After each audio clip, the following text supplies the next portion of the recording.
Samna say e free enkra me kire Ghana mrahye badwafie na yenyina yenim se omokwa homigye mu afei ana sabre de omakwaje omahome aba wo msan aba be from tumadi ase ewo eho no mo na bre ne omobaye no a de dikan a omobɔ mpa ye wie ye no isasem ba ko omobɔ made ase atena so biem ene se de de nkan ka kire tefo se yewura Philip ba so bre bi atwamu na wono esi omanfo a omo Kumawu abato mpɛso na na mu Ghana mrahye badwafie nyankopɔn bɔ made to ne sa e de frɛ no ntino Neso mutimi ya mamre anafa mane no maka che electoral commission say akonya no aba beda mpanti omumpe obi a ono betima be so omanfo na namu e wo Ghana mrahye badwafie nti wom de abato okron so MPP ne NDC ne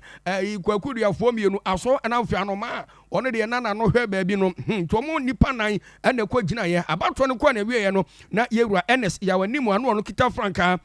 Edema MPP amnuko no na ne tiri ya o ma to aba atimedi amano na anse na mpanifo betima gina tum kura no yise omoma no ekoswai e wo Ghana mrahye badwafie nti na yewura bagben yo no akwakoya chamehene e de ama Ghana mrahye badwafie no no ebomade je krata na feni tumi so e ma omutimi ma ne Bible sa twere konkro ne bi e na opani ne eso mu a omatima ma na swai to omo ani swai wie no na esi otimbomade na okokotene na konya so na wotimi na dwuma kama e de boa na se da be yo manfo a womo Kumawu abato mpɛso no so no soma omasoma no se onko bo omo no wono so atima akwakobo na oma yentie se de nsɛm no esi kɔ so e wo Ghana mrahye badwafie enedua yi. I, Ernest Yaw Anim, having been elected a member of parliament, do in the name of the Almighty God swear that I will bear true faith and allegiance to the Republic of Ghana. That I will bear true faith and allegiance to the Republic of Ghana. As by law established. That I will uphold. Preserve. Protect. And defend the Constitution of the Republic of Ghana. And that I will faithfully. And conscientiously. Discharge the duties of a member of parliament. So help me God. Honorable member, congratulations. Thank you. You are now duly sworn in as a member of parliament for the Kumawu constituency. Thank you, Speaker. These are the tools you take to your farm. Enti abusafo obani mo krata no so a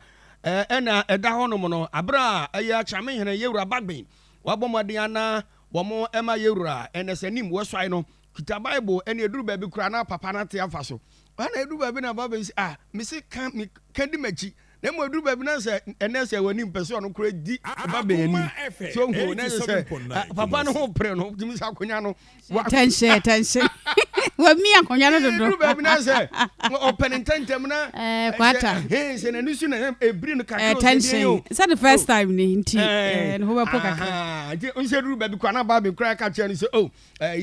eduru wo ba ha se ye moye nsem obi ka asem na se ehia se ye bo nsem na ye moye nsem wo ha ye ka ne ye so huo no ma no akonde bi se wei na anse bi awokɔ afuom no de se kan ne aso bɛkɔ enti wonso jiwei na wonso fa bo adwuma enti na tese na anika enti abusafo sabre de atadwufo wa Kumawufo nyina mo amoto abade ma yewura Ernest Yaw Anim no enadua mpanifo ai kusuma mamra wo mo abomade de de fansa Bible ahye ne sema wo so ye na de oye mrahye badwane prekope they say elect na free na ino so MP say na credentials elect na nka ho biem MP say they do mu yo eti abra wo swa wie ye na pe afanu ni nyina won ba no de ni enso ene